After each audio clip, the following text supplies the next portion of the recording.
You made it! Welcome to the course. First thing we need to talk about is getting started. First up, exercise files. So you need to download the exercise files. There'll be a link on the page here somewhere. Be warned though that they're pretty big, 1.4 gigabytes. So if you are somewhere where you've got like a limit on how much you can download, you might have to go to work or go to school, the library, and download them. They'll take a little while, but you need those first to get started. Next question is, what kind of computer? Do you need a Mac or a PC? Doesn't matter. Software runs the same on both of them. Some of the shortcuts are different, and I'm gonna explain those through the course, but I'll just point them out. I'm using a Mac myself, but it's not hard to follow along with a PC, and I'll just explain if there are any small little differences along the way.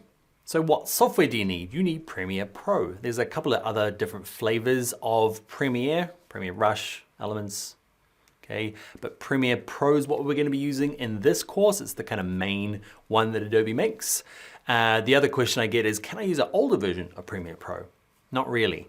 It is, if you're using say CS6 Premiere Pro, it's just gonna be pretty frustrating doing this course. You're gonna be able to do about 60% of what we're gonna do together, but when it gets to like, so you'll be able to do basic editing, the same as the newer version. We're using 2020 in this course.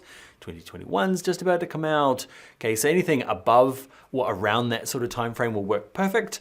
Anything that's pretty old, like CS6, you're just gonna get to the bit where it says fix audio. Okay, there's a button, and you're not gonna be able to do it, and you're gonna have to figure out how to do it in the older version. So maybe an older course for CS6 might be better for you.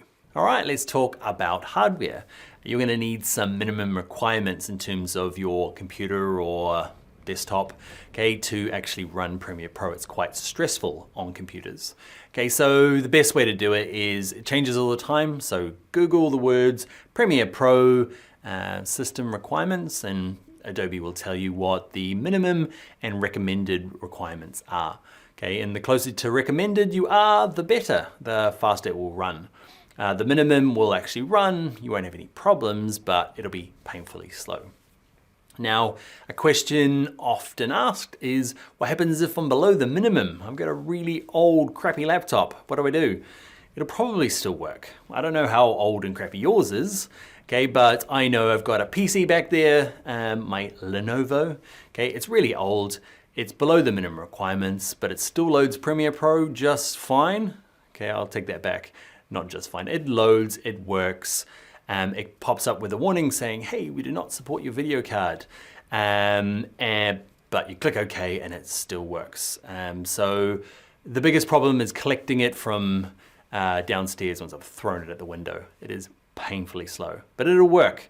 So have a little look at the requirements and don't skip any videos. I realize the irony of putting this at the end of this video because the skippers have probably already skipped. I say it because there are some sections that you might think, oh, I'm just gonna skip that because that doesn't relate to me. Watch it because I've had to kind of, stage all the different kind of bits that we're gonna learn throughout the course at different kind of like learning levels. So even though it might say something like Instagram, you're like, I don't need to watch that. I've got other bits that can be used, techniques and tools that can be used generally amongst other different kinds of video editing. So try not to skip videos. This is the end of this one now. You can skip now, okay? Yeah, let's get going.